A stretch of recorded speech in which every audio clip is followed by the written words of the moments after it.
Hi guys, welcome back to Kitchen Wargamers and welcome back to my kitchen.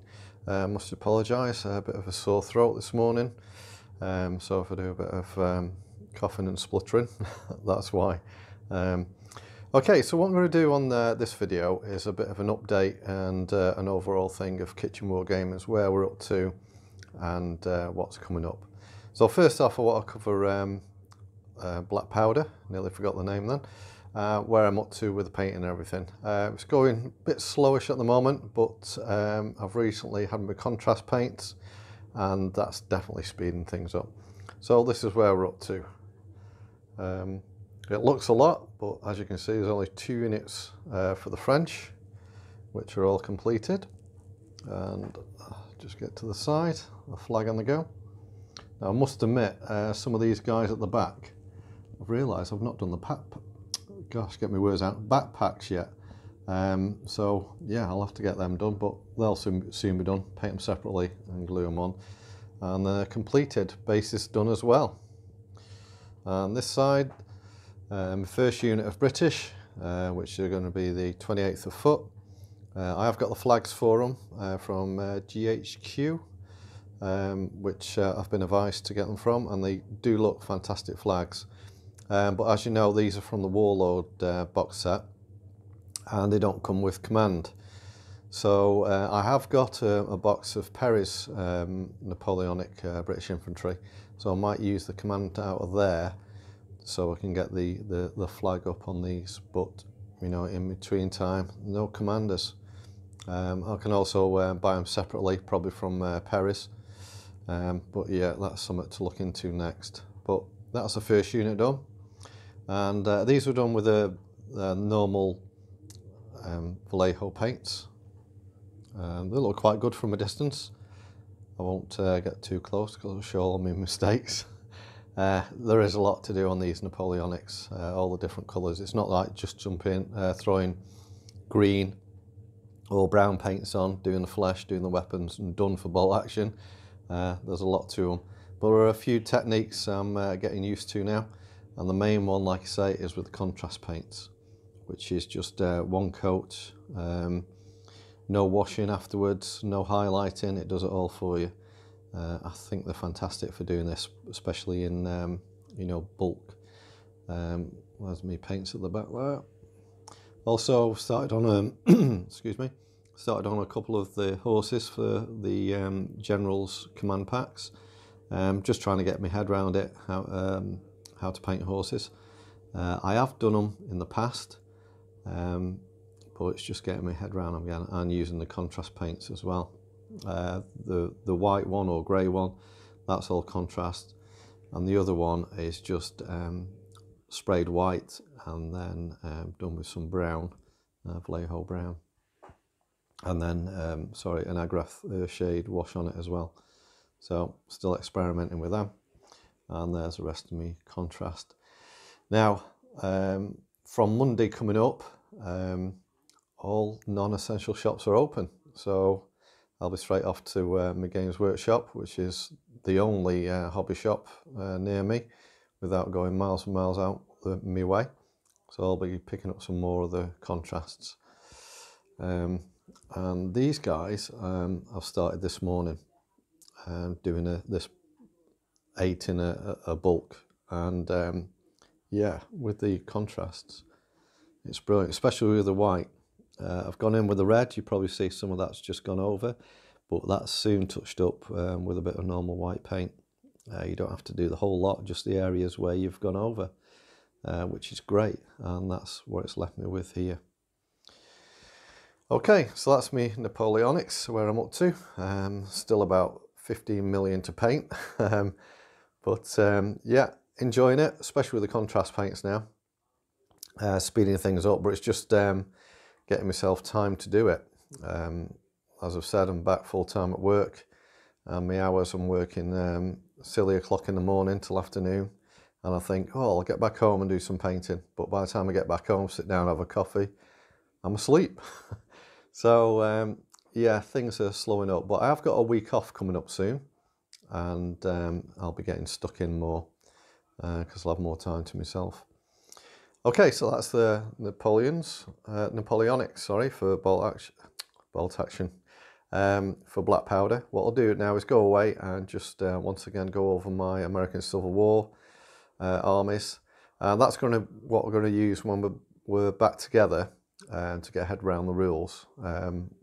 Obviously I haven't got enough Napoleonics, but I've got 2 armies ready for the American Civil War, so we're going to use them as our trainee games, as it were, so we can get the head around the rules and everything, and in the meantime keep painting up the Napoleonics and get ready for them.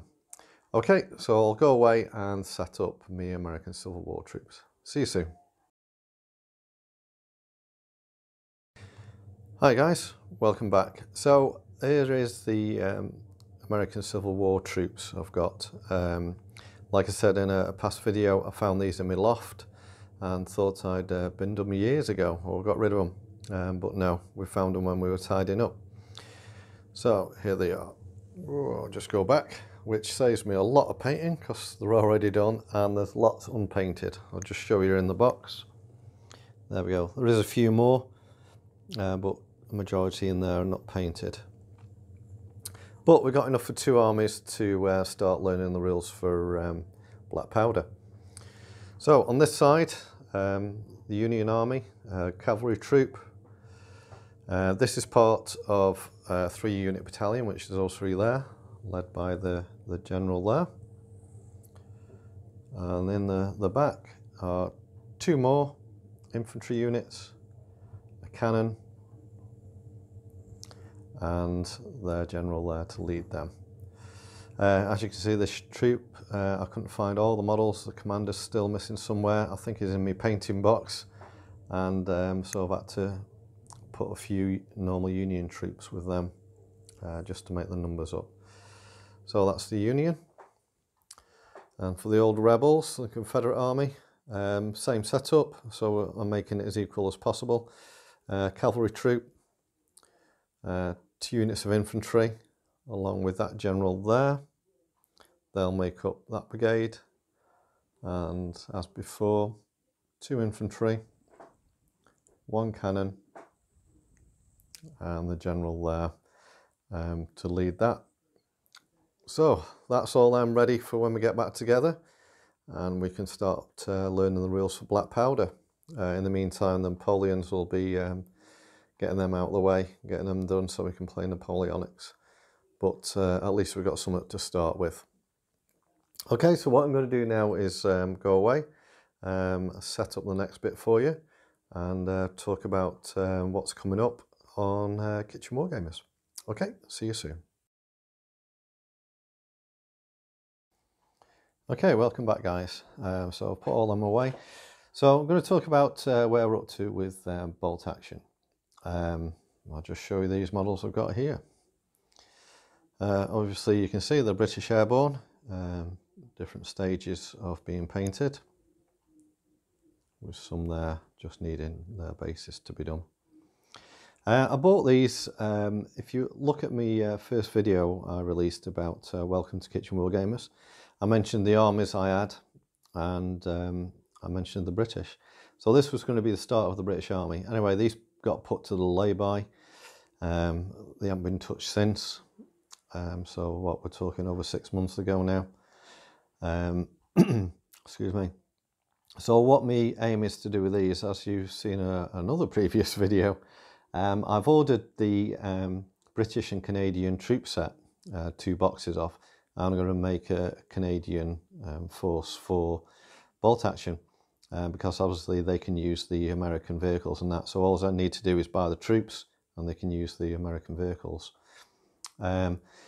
It's April and the release date is April, so hopefully in a few weeks I shall get them troops. So then they'll take priority over all my painting, because I want to get them all done for bolt action. So this is basically the start of my Canadians. What I'll do is I won't touch these any more than what I have done already until those arrive, and I'll just do them all as a big job lot and get that Canadian force all built up. Just a note on me North African campaign armies, they're getting further and further back in the backstage. Simple reason is I've got no scenery whatsoever. I've got the tabletop mat. Excuse me, my throat. Yeah, I've got the mat, but no scenery. And with all this other stuff, because I'm excited about Black Powder as well, and I want to get these Canadians done. So I'm all up to date on, you know, European conflict of the Second World War. I'm going to get all these done, and then we're going to start on painting up the rest of the DAC and North Africa 8th Army, and do all that in one job lot as well. So probably a few months just to see how it goes. Talking about scenery, I've still got quite a lot of scenery to finish. I've got some fields that need finishing off, trees that need putting on bases and setting up, and hedges that need spraying green that have already been cut, they just need spraying. And I've got one more foreground building to make up as well. So that's where I'm up to with bolt action. Excuse me, I should have had a drink of water with me. My throat's quite sore today. One thing we are looking forward to is the 17th of May. Basically, you can have more people around your house. So that's going to be when we're all going to get back together, the three of us, and we'll start banging out some more battle reports and all getting stuck in, get everything finished off. So I can't wait for them. I'm getting lonely all on my own. So yeah, looking forward to that date, 17th of May. You can have more. That's if everything goes well with the COVID, how it's going, and the UK's roadmap to get everything back up and running again. And like I say, this Monday coming up, all non-essential shops are opening. So unfortunately, the only hobby shop next near me is Games Workshop, so they'll be taking some of my savings just for contrast paints, basically. So I think that's pretty much it, guys. I've got one more thing to show you, a future thing, a future project we're going to be working on. So I'll just go away from here, and we'll have a quick chat about that, and then we'll be done. Okay, see you soon, guys. Hi guys, welcome back. So as I've said previously, we're kitchen wargamers. When we started out, we concentrated on bolt action because that was the game we started playing before we did YouTube, and fell in love with it, and it's fantastic, still our top game. But we're kitchen wargamers and not just bolt action. So we've jumped into the big sea of wargaming. And as you know, we've picked out Black Powder and also another game. Now this game all comes in one box set, everything you need to play, and the chances are we won't be expanding on it, but hey, you never know in this this hobby. We probably will, but that's not the aim of it. It's just to play some fun games. So here it is. Victory at Sea.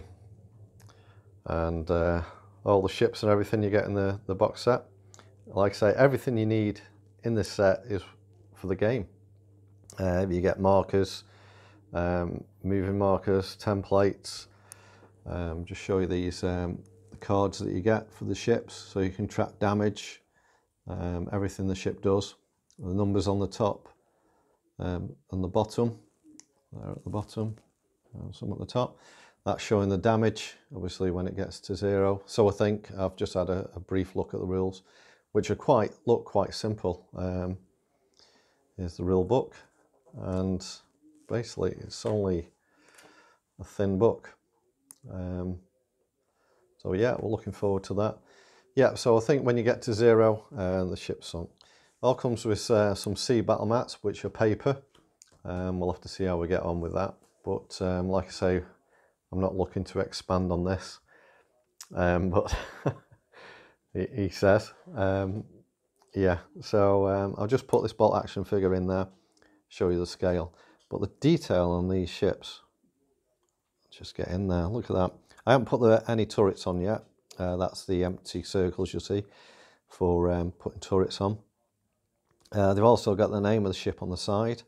I don't know if any of you guys have seen Victory at Sea. If you have, I apologise for going through it all again. But if you haven't, spectacular. Look at that. There's the bolt action guy. And the detail on the ships behind him, how small they are. And they're on bases, which have, give you a sea effect. So that should be fun to paint up. So yeah, I don't know when we'll play this. It'll be sort of like a side note. We'll do a couple of bolt action, a couple of black powder, and then the odd Victory at Sea game. So if you're into Victory at Sea, join us for them ones. If you don't like Victory at Sea, well, you've got the option. Because I think from what I've seen, it's pretty much you either love it or hate it game. But it looks interesting, and maybe we could, incorporate it with bolt action, like, a sea battle, to get the troops near an island or something. Hey, there's a new campaign for us, the Pacific. Yeah, something to think about again. Some more money to spend stuff on. So yeah, quite excited to get this and get stuck into playing it. So once again, guys, that's about it for this video. Thanks for watching. Thanks for subscribing and leaving comments. Fantastic. I always love reading your comments.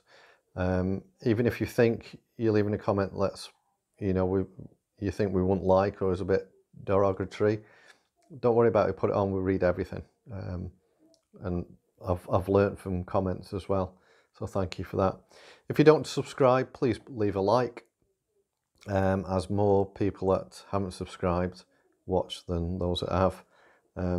So if you don't want to subscribe, just please leave us a like anyway. That'll be fantastic. But yeah, if you could, please do so. Okay, thanks very much. See you in the next one. And in the meantime, remember to make it, paint it, and play it. See you again soon, guys. Bye.